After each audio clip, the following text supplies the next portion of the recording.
السلام علیکم جی۔ اچھا، میں آج آپ کو جو حضرت آدم علیہ السلام کی اولاد تھی، قابیل اور حابیل، تو قابیل نے حابیل کو قتل کیا، اس کی وجوہات کیا تھی؟ اس میں اللہ تعالیٰ نے جب حضرت آدم علیہ السلام اور اماں حوا کو زمین پہ اتارا تو پھر اس کے بعد ایک پروسیس تھا، وہ ختم ہوا جدائی والا، تو ان کو پھر ملا دیا۔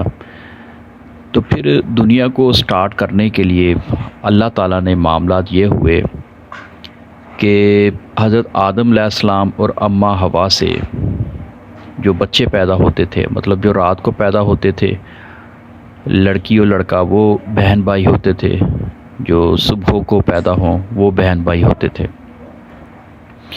اسی طرح جو قابیل کے ساتھ لڑکی پیدا ہوئی تھی وہ اس کی بہن تھی، اس کی شادی حابیل کے ساتھ ہونی تھی، لیکن جو قابیل تھا اس نے کہا جی میں نے اس کے ساتھ شادی کرنی ہے۔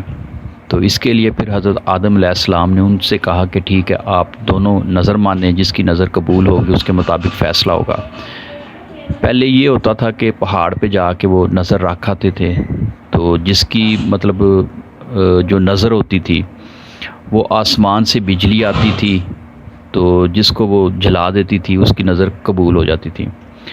اچھا جی، اسی طرح ہوا، دونوں بھائی گئے پہاڑ پہ رکھے، تو جو حابیل تھا اس کی نظر قبول ہو گئی۔ قابیل کو اس چیز کا بھی غصہ تھا، تو آخر کار یہ ہوا کہ اس نے کہا نہیں، میں نے ہی اس کے ساتھ شادی کرنی ہے، اپنی بہن کے ساتھ۔ تو پھر جو قابیل تھا اس نے حابیل کو قتل کر دیا۔ جب اس نے قتل کر دیا تو پھر وہ سوچ میں پڑ گیا کہ اب میں اس کا کیا کروں۔ سامنے لاش پڑی ہوئی بھائی کی اور وہ سوچ رہا ہے کہ میں کروں کیا۔ سامنے پھر دو کوے آتے ہیں، وہ آپس میں جھگڑا کرتے ہیں، ایک مر جاتا ہے تو دوسرا جو تھا اس کو وہ زمین کوڑتا ہے، کوڑیت کے اس میں سے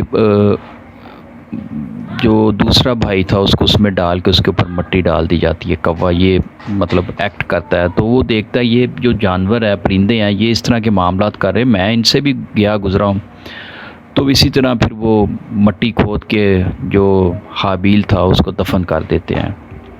یہ قصہ تھا حابیل اور قابیل کا، حضرت آدم علیہ السلام کی جو پہلی اولاد تھی۔ Thank you G.